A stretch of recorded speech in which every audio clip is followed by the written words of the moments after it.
every so often West Ham get linked to a player who's overseas, who I've heard of before, and that's very much the case today. This has come from completely broadsided me. I was not expecting us to be linked with this player at all. And he is available, affordable, young and good. What could possibly go wrong? In fact, he's got a buyout clause, which seems ridiculously cheap. It seems to be so much of an obvious deal and so much of a good deal. I kept on looking and clicking and double looking and thinking, well, hold on, there's got to be a catch. What's wrong here? Maybe there's not. Although, let's be fair, at the moment, it is just a transfer rumour and West Ham might not be interested in this guy at all. We're going to talk about him in just a second. We're going to do a Daily Kudus. We'll probably do that first. We'll do the Daily Kudus first. I did not want to do this video without at least touching on the subject of Naifagerd to Sunderland. Now, I think when I first read it, it annoyed me. But then the more I thought about it, I thought, well, that just can't be true. So I'm not avoiding it. I just don't want to get triggered by it at all. Because, look, why would he? Why would we? No offence to Sunderland. Sunderland have been embarrassing us in the transfer market. But you would still hope that West Ham would finish above Sunderland in the Premier League. Although, in terms of ambition, they look to be a more ambitious club than us at the moment. And I just think it just didn't make sense as a transfer rumour for him to want to go and play elsewhere and he doesn't like it in the Premier League. Why would he go and sign for Sunderland or any other Premier League team unless it was a Champions League team or something he's going to be playing in the Champions League? I might get it. So I don't necessarily believe it. I'm not triggered by it. I'm just going to leave that. I'm going to leave that parked over there. Right, anyway, I'll tell you what. Let's start by doing the Daily Kudus because I think this one it's just annoying. Daily Kudus.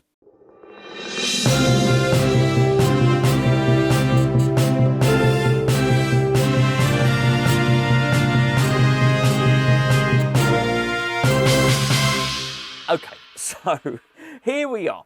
Here we are in a really, really odd situation. Now, it was revealed, I discussed this yesterday, it was revealed that by Fabrizio Romano that Kudus only wants to go to Tottenham. Well, you know what? You know what my stance is on this? He doesn't get to choose. That's not how it works. If any club activates his release clause, then he gets the choice, doesn't he? Let's say Arsenal, Tottenham and Barcelona, to name three clubs, were to activate his release clause. He can then, with his agent, say, oh, do you know what? I'll choose Tottenham. Well, bearing in mind, Tottenham haven't activated the release clause. Nobody has. He can't go. But here's the interesting thing on today is that the club have been really quiet for the last few days. But Sean Whetton's spoken to a top source at the club, and as I understand it, they've stuck their heels in and they've turned around and they've said we're not going to budge from our valuation, which is £65 million. But there's a little bit of small print in there, which is basically saying they're not sure that Tottenham are going to come back in. Now, Chelsea are still rumoured to be interested, but it is rumours, and it depends on them selling Madueke to Arsenal, which is there's nothing guaranteed there, nothing to guarantee that's going to happen at all. This was always going to happen with Daniel Levy. I know I've said it on a number of times, but this was always going to happen. Apparently, we don't know how much of this stuff is true, by the way. We don't know any of it, right? But apparently, general consensus is they've made two bids. The second bid was structured over less than 5 years, but it was, if they won a couple of trophies, then they paid the extra 10 million or something like that. West Ham need money, and I think, look, whether you think that they should need money or do, whether you think it's because of PSR pressure or because of cash flow, it's becoming quite evident that the owners are not going to put their own money in now, right? So West Ham are in this unadvantageous position. But realistically, we're going to need it paid up relatively quickly. And it just doesn't. I just see a stalemate. All I can say, I don't want to spend any more time talking about this, to be perfectly honest with you. I'm getting sick of it. This little feature of the show was, I made a laugh, said, oh, this is going to drag and drag. I didn't expect it to drag like it has done. It does appear to be holding up our transfer window, and there you go. So West Ham are not going to budge. It's 65 million. West Ham aren't going to budge. Tottenham aren't going to pay it. you know what to do then. It's quite obvious. Just keep him and tell him he's staying. Job done. That's the end of the Daily Kudus for today. There you go. That's done. Right. Just before we talk about Arnau Martinez, who is the player that I spoke about, everybody returned back to training yesterday. When I did my video yesterday, I spoke about Crescencio Somerville. It was really good to see him back. Obviously, at the time I did the video, I hadn't seen the footage. I thought we might see him in the gym. I didn't think we'd see him out on the pitch, and I think that's proven to be the case. Nonetheless, it was really, really good to see him. He was doing, he was bouncing. We saw him walk into the car park. We saw him bouncing up and down the trampoline. Then we saw him on his mobile phone. I'll take that. That's absolutely fine. Don't mind that at all. He's in the building, and that's a really, really good thing. He's going to be really important this season, and should be a big season for him because, hey, look, 2 years ago he was a Championship Player of the Year. Really, really good, and we've got to start getting him firing. He's really important. Right, okay, so we can discuss all that other stuff. Do you know what? We'll do a 60-second roundup either later today or we'll do it tomorrow morning. We'll cover a lot of that other stuff. There's all sorts of stuff happening with Edson Alvarez and different bits and pieces. We'll cover that. What I want to talk is Girona defender Arnau Martinez. Now, this is the guy that I knew of, and he was very, very highly regarded a couple of years ago. Now, Girona didn't do too well last season. They finished down the bottom of La Liga. The season before, they were up the top. I think they finished in third, but they were contesting second place for quite a long time in La Liga. They've done really, really well. And there are a number of players that people were being talked about as the next big thing. And Martinez was one of them. Now, he is, if you go and look and you see him listed on whatever transfer market, or you go and do a vague sort of Google search on this kid, it will say he's a right back. But that only tells half the story. Half the story. So if you just looked at it and you looked at a couple of Girona's games last season, you'd see that they play a back four and he plays at right back in a back four, which you think, well, hold on a second, that's not really much use for us. I think most people will probably expect that Graham Potter's going to play with a back three next season and we're going to play with a wing back. And even if that was the case, well, we've got Aaron Wan-Bissaka there, right? Well, hold on a second. First of all, I'm not convinced Aaron Wan-Bissaka is going to continue in just one position and at right wing back.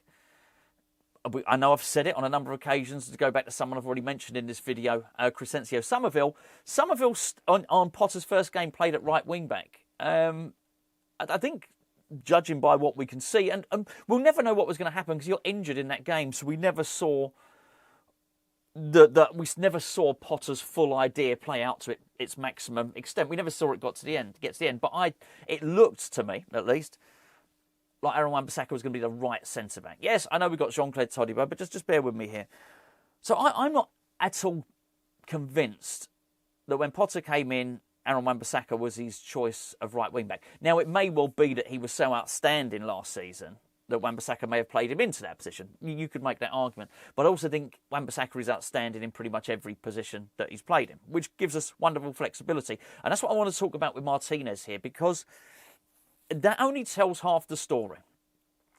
Because whilst last season he did play for a lot of the games on the right side of a back four at right back, he also played a few games in central defence. Now that in itself would demonstrate his flexibility, but I've not finished it. So when Girona played Barcelona in the Nou Camp last season, this kid actually played on the right wing. Not only that, I think I've had a look back as much as I can because my knowledge of him was a year old. So I've had to go and do a little bit of research earlier on to actually ask someone to do a bit of research for me. But I've gone and looked at it. And I mean, again, for instance, against Celta Vigo, they actually played with a back three, and he played as the right wing back. And the more you started scratching below the surface, the more that you saw, and it was certainly the case the season before last when they had their excellent season. This kid plays everywhere, and he's very, very versatile. He's only 22 years of age, and here's the thing: West Ham are going to need versatile players. There's no doubt about it at all. We've not got Magic Diouf over the line yet. In fact, that's another thing we'll have to do in the 60-second roundup, because there's some of the facts are being disputed now by by the good folk over in Prague. If we don't get him, I would fully anticipate Ollie Scholes and Aaron Wan-Bissaka battling out for that left wing-back spot, which means who's going to play right wing-back? Well, you might well say that Crescencio Somerville might play there, maybe it won't. But what you need is players that can play more than one position.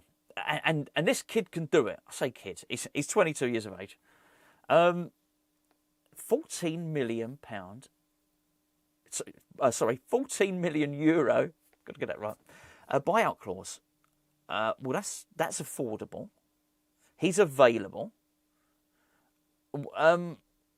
He's suitable. He's, in terms of his positional plays, he's versatile. And we know that we know from his time at Brighton, we didn't see a lot. Potter didn't have the most versatile and he didn't have the most versatile bunch of players who were adaptable. That's the word I was looking for. Adaptable in numerous positions last season. So he probably didn't switch formation and switch tactics as much as he might have liked. Now, whether you think Potter's good, bad or indifferent, we do know that he likes to switch things around a little bit. He'll change tactics in game. He'll change it between game to game. He'll change it to suit the opposition he's playing against. These players who can play in a number of positions are absolutely vital. And he's good. He was really, really highly rated. He came through Barcelona's academy.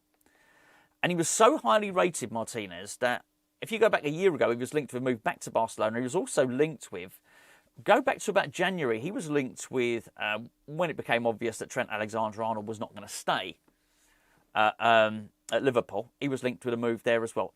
Now, granted, lots of people were linked with a move to replace Trent, but he was one of them. I'm just saying, this is a player that's got some good quality, which then begs the question, this is what I was talking about, what's the catch? €14 million available. He's good, really good potential. As I say, a year ago, 18 months ago, he was being talked about as one of the most promising young players in Europe. So what's the problem? Well, I don't know. I couldn't find it. Maybe you do. Maybe you can tell me in the comments. But looks like a really good player. And yeah, if West Ham could get this over the line, it'd be something. But look, hey, look, I mean, it's hard. I'm losing faith myself, right? There's no